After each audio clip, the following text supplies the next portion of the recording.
Bulletin में मैं हूं आपके साथ यशी शुक्ला। बुलेटिन की शुरुआत करेंगे बड़ी खबर से। लखनऊ से आपको बड़ी खबर बता देते हैं। भारत बंद के समर्थन में कांग्रेस ग्लोबल पार्क पर चौराहे पर कांग्रेस विरोध प्रदर्शन करते रहे। किसान बिल का विरोध कर रहे कांग्रेसी डीएम के माध्यम से राष्ट्रपति को सौंपा ज्ञापन। बड़ी खबर आपको लखनऊ से बता रहे हैं। किसान बिल का विरोध कर रहे कांग्रेसी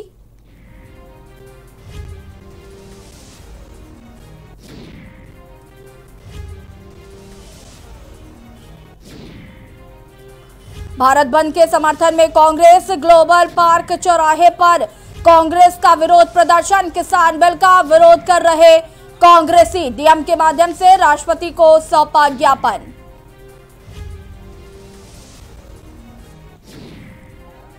भारत बंद का समर्थन किया कांग्रेसियों ने।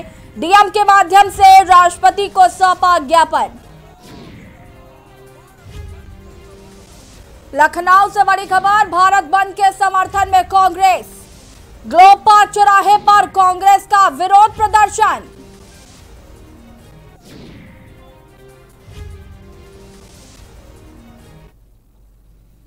और अब पीलीभीत से बड़ी खबर। भारतीय किसान यूनियन के कार्यकर्ताओं का हल्ला बोल। हजारों की संख्या में किसान उतरे सड़कों पर। पीलीभीत लखनऊ हाईवे किसानों ने जाम किया। केंद्र सरकार के खिलाफ किसानों ने जमकर नारेबाजी की। पीलीभीत से बड़ी खबर। भारतीय किसान यूनियन के कार्यकर्ताओं का हल्ला बोल देखने को मिला। हजारों की संख्या में किसान उतरे सड़कों पर।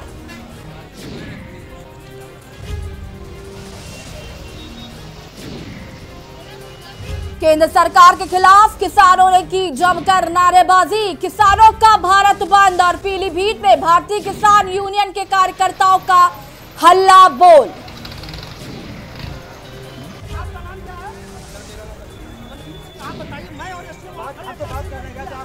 पीलीभीत लखनऊ हाईवे को किया जाम। केंद्र सरकार के खिलाफ किसानों ने की जमकर नारेबाजी। पीलीभीत से बड़ी खबर। भारतीय किसान यूनियन के कार्यकर्ताओं का हल्ला बोल। हजारों की संख्या में किसान उतरे सड़कों पर।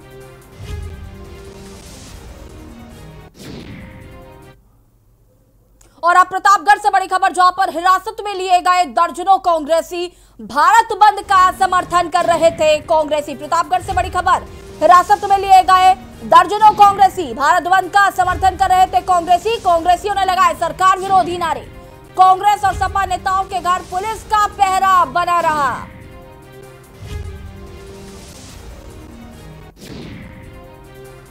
प्रतापगढ़ से बड़ी खबर। हिरासत में लिए गए दर्जनों कांग्रेसी भारत बंद का समर्थन कर रहे थे कांग्रेसी। और आज कांग्रेसी और सपाइयों के घर के बाहर प्रशासन का पहरा रहा। सरकार विरोधी नारेबाजी करते रहे कांग्रेसी और सपाई।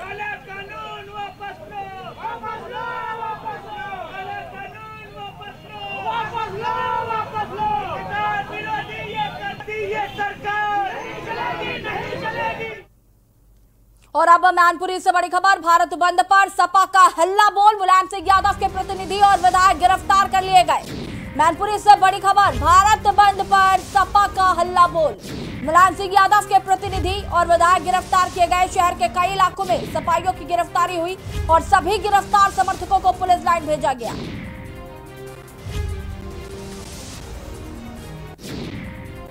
मैनपुरी से बड़ी खबर। भारत बंद पर सपा का हल्ला बोल। मुलायम सिंह यादव के प्रतिनिधि और विधायक गिरफ्तार कर लिए गए।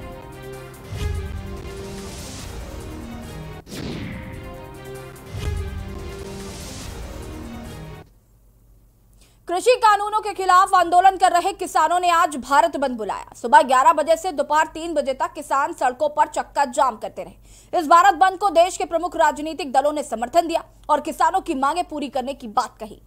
5 तस्वीरें आपको दिखा रहे। गाजीपुर बॉर्डर की, सिंघू बॉर्डर की, भुवनेश्वर, आंध्र प्रदेश और कोलकाता। 5 तस्वीरों में आप देख सकते हैं यहां पर भारत बंद का समर्थन किया गया। गाजीपुर बॉर्डर में किसान अपनी मांगों को लेकर डटे रहे। सिंघू बॉर्डर पर प्रशासन आपको पूरी तरीके से मुस्तैदी से अलर्ट नजर आ रहा है। भुवनेश्वर में भी जो विपक्षी दल है उन्होंने किसानों के समर्थन में भारत बंद को समर्थन दिया। आंध्र प्रदेश में आपको बता दें कि ट्रेनें रोक दी गई और रेल की पटरियों पर लोग जमकर नारेबाजी करते हुए नजर आए। कोलकाता में भी आपको बता दें, जमकर नारेबाजी हुई और किसान के भारत बंद को समर्थन दिया गया। कृषि कानून के खिलाफ किसानों का भारत बंद जारी, लेकिन दिल्ली से लेकर यूपी, बंगाल और कर्नाटक तक भारत बंद का असर दिख रहा है। कई राजनीतिक दल इस बंद में के समर्थन में हैं और सड़कों पर उतरे। भारत बंद को लेकर केंद्रीय मंत्री स्मृति ईरानी का क्या कुछ कहना है, वो भी आपको सुना देते हैं। प्रमुखता कई राजनीतिक दलों के कार्यकर्ता हाथ में डंडा लिए अथवा अराजक तत्वों के साथ जाकर सामान्य मंडियों में गतिविधियों को बंद करने का दुस्साहस कर रहे हैं। देश की जनता का स्वयं अपनी दिनचर्या को चलाए रखना, देश की जनता का स्वयं बाहर आकर अपने कामों को, अपनी गतिविधियों को सुचारू ढंग से चलाना इस बात का संकेत है कि भारत बंद नहीं होना चाहता, ना ही भारत बंद है। बंद है तो विपक्ष की कुनीतियां बंद है तो विपक्ष का भ्रष्टाचार बंद है। और इसीलिए एक बौखलाया हुआ विपक्ष जो वोट के माध्यम से जनता का समर्थन नहीं प्राप्त कर पाया, वो विपक्ष आज कानून व्यवस्था को भंग करने में उतारू हो चुका है ताकि वो अपनी राजनीति चमका सके। आपको भलीभांति याद है कि जब ये बिल प्रस्तुत हुआ था देश की संसद में, विपक्ष ने एक भ्रम चलाया था कि एपीएमसी की मंडियां भारत सरकार बंद कर देगी। ऐसा कुछ नहीं हुआ। भारत सरकार ने एपीएमसी के कानून को हाथ तक नहीं लगाया। और अब उत्तर प्रदेश के 5 जिलों की तस्वीरें आपको दिखाते हैं जहां पर भारत बंद का मिला जुला असर दिख रहा है। मुजफ्फरनगर, श्रावस्ती, बिजनौर, कानपुर। कृषि कानूनों के खिलाफ भारत बंद का दिखा असर। मुजफ्फरनगर में भी सपाइयों ने जमकर हंगामा काटा, श्रावस्ती में भी। हालांकि प्रशासन पूरी मुस्तैदी से डटा रहा। बिजनौर की भी तस्वीरें आपको दिखा रहे हैं। कृषि कानूनों के खिलाफ किसानों का प्रदर्शन और उस पर विपक्ष का समर्थन।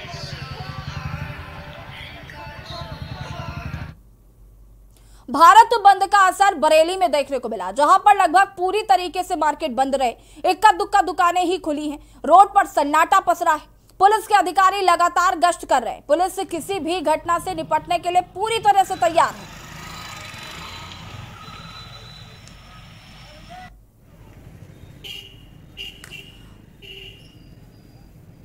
पांच तस्वीरें आपको दिखा रहे हैं रायबरेली, बरेली, बलिया, सीतापुर और गाजियाबाद की। रायबरेली में आप देख सकते हैं, यहां पर प्रशासन पूरी तरीके से मुस्तैद है। सीतापुर में भी प्रशासन पूरी तरीके से अलर्ट नजर आया। गाजियाबाद में भी दुकानें बंद नजर आई। पूरी तरीके से समर्थन तो नहीं मिला, लेकिन हाँ, मिला जुला असर जरूर देखने को मिला भारत बंद का। बलिया में सिपाहियों ने जमकर हंगामा काटा, सरकार विरोधी नारे लगाए। बरेली में भी मार्केट पूरी तरीके से बंद नजर आई। यहां पर भारत बंद का असर देखने को मिला।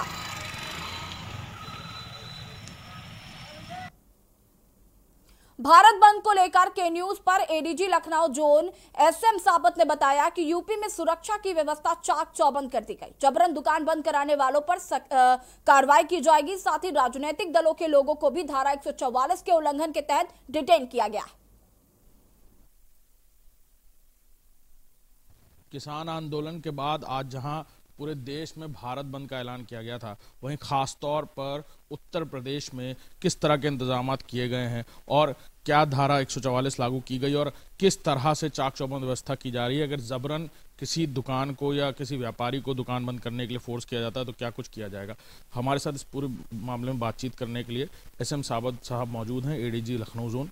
सर, किस तरह के इंतजाम किए गए हैं? 144 भी लागू की गई है? जी, 144 धारा तो पहले से ही लागू है और किसी को जबरन कहीं बंद करने की इजाज़त नहीं है। कोई रास्ते को अवरोध करने का कोई इजाज़त नहीं दी गई है। पुलिस फोर्स लगातार सुबह से पेट्रोलिंग पर है।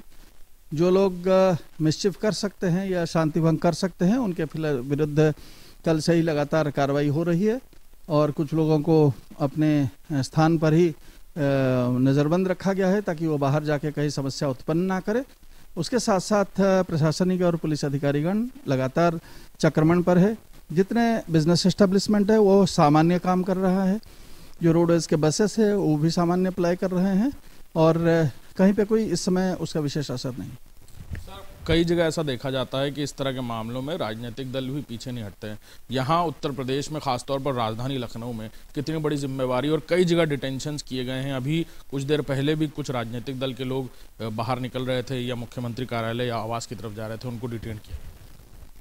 जहाँ जहाँ पर इस प्रकार स्थिति आती है, लखनऊ कमिश्नरेट अपने उनका व्यवस्था कर रहे हैं। लखनऊ जोन में बाकी सभी जनपद में हम लोग अपना व्यवस्था किए हुए हैं कि किसी को शांति भंग करने की कोई इजाज़त नहीं है। सर, एक और अहम सवाल है कि इस तरह के मामले में किन धाराओं में मुकदमे दर्ज किए जाएंगे, और दूसरी अहम बात, कई जगह ये भी शिकायत आ रही है कि पुलिस भी कहीं इक्को दुक्का जगह इस तरह की स्थिति होने पर दुकान बंद करने की बात कह रही है।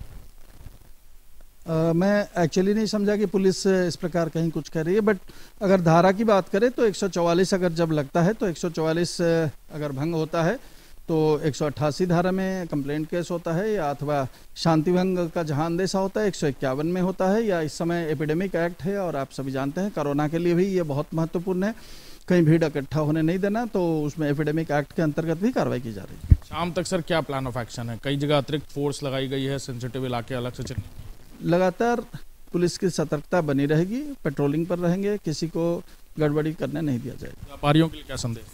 व्यापारी जहां पे अपना खुले हैं उनको सुरक्षा दी जा रही है और उनके साथ मिलकर तय किया गया है और उनका इसमें कोई सहभागिता नहीं है, तो उनका कार्य सामान्य चलना चाहिए। हमारे साथ असम सावत साहब मौजूद थे जो बता रहे थे कि किस तरह चाक चौबंद व्यवस्था की गई है, लगातार पेट्रोलिंग की जा रही है। लखनऊ ही नहीं, आसपास के जनपदों में भी इसी तरह की व्यवस्था की गई है। कैमरामैन रियाज के साथ अभिषेक सिंह, के न्यूज, लखनऊ। और सीधे आपको लखनऊ ले चलते हैं जहां पर यूपी सरकार की प्रेस कॉन्फ्रेंस हो रही है, जिसमें है नवनीत सहगल जी क्या कुछ कह रहे हैं आपको सुना देते हैं। वैक्सीन है जो क्लिनिकल लगाई जाए, सभी व्यवस्थाएं हो रही हैं। प्रदेश में संक्रमण थोड़ा कम हो रहा है, बीच में पड़ोसी प्रदेश दिल्ली में संक्रमण बढ़ने के कारण हमारे कुछ जनपदों में संक्रमण बढ़ा था, लेकिन अभी कुछ वो कमी की ओर है। प्रदेश में हॉटस्पॉट जो है 7,981 से घट के 7,846 रह गए हैं, अब ये घट रहे हैं। इसी प्रकार कंटेनमेंट जोन भी 7,984 से घटकर 7,791 रह गए हैं। संक्रमण कुछ कम हो रहा है, लेकिन बार बार दोहराने के लिए भी हम लोग ये कहेंगे कि सब लोग सावधानी बरतें, मास्क का निरंतर उपयोग करें, हाथ धोते रहें, वह सोशल डिस्टेंस रखें, सामाजिक दूरी बनाकर रखें। प्रदेश में औद्योगिक गतिविधियों को तेजी से चालू करने तथा इनके माध्यम से रोजगार के नए अवसर पैदा करने के उद्देश्य से राज्य सरकार प्राथमिकता से काम कर रही है। और अभी तक जो पूर्व में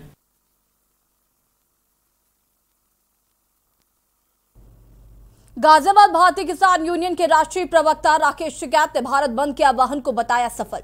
राकेश टिकैत ने कहा कि कल होने वाली बैठक में उन्हें उम्मीद है कि किसानों के मामले का समझौता हो जाएगा और किसान उम्मीद पर ही यहां डटे हुए हैं। में मौजूद है गाजियाबाद के दिल्ली यूपी बॉर्डर पर, जिसको किसान क्रांति चौक भी कहा जाता है। यहाँ पर किसानों ने लगातार अपनी मांगों को लेकर पिछले 12 दिनों से ज़्यादा यहाँ पर धरना प्रदर्शन चल रहा है। और आज की बात करें तो आज भारत बंद का ऐलान किया गया था। हमारे साथ मौजूद है भारतीय किसान यूनियन के राष्ट्रीय प्रवक्ता राकेश टिकैत जी, जिनसे बात करेंगे कि जो आज के सफल को देखकर जिस तरह जो किसान भारत बंद का आंदोलन था उसको लेकर क्या मानते हैं, कितना सफल आज का भारत बंद रहा? जी देखो, ये काफ़ी सफल है और इसमें बहुत सहयोग इसमें आम जनता का मिला है, ट्रांसपोर्ट का मिला, व्यापारियों का मिला, दुकानदारों का मिला है और सबका धन्यवाद है जिन जिन ने इसमें सहयोग दिया। आज जो भारत बंद है इसको आप सफल मानते हैं? आज की अगर हम बात करते हैं, जिस तरह तमाम जो राजनीतिक दल के लोग थे दावे कर रहे थे, लेकिन आज की अगर हम बात करें तो आज वो लोग गाजियाबाद की सड़कों पर नजर नहीं आए, क्या कहेंगे ऐसे नेताओं के लिए? नहीं, आ रहे सब लोग आ रहे होंगे, निकल के आ जा, तो वैचारिक रूप से बंद है। आप अपना वो गाड़ी भी लेकर नहीं अगर सड़क पर उछल रहे तो वो भी तो बंद ही है भैया, घर से बैठे भी तो समर्थन होता है। तो अब की बात करते हैं तो कल फिर एक बार तारीख दी गई है 9 दिसंबर, जिसको लेकर के लगातार अगर बात करें तो कहीं ना कहीं एक आशा की जो किरण है, एक दरवाजा खुला हुआ है, क्या कहेंगे इस 9 तारीख को? 9 तारीख में बात करेंगे, सरकार से बात होगी और एक अच्छे उसमें बात होनी चाहिए, बात करेंगे हम सरकार। कैसी उम्मीद आपको लगती है 9 तारीख को? देखो, हम तो उम्मीद के साथ ही जाते हैं कि जो हमारे फैसले होंगे, जो हमारे मुद्दे हैं, उन पे सरकार गहनता से विचार कर उनको लिया में 3 बिलों की वापसी हो, इन सारे इशू के साथ में हम जाएंगे। जैसा कि अभी आपने कहा कि अगर किसान बिल पास हो या नहीं भी हो तब भी 26 जनवरी तक आप यहीं रुकेंगे? नहीं, ये नहीं कहा कि यहीं रुकेंगे।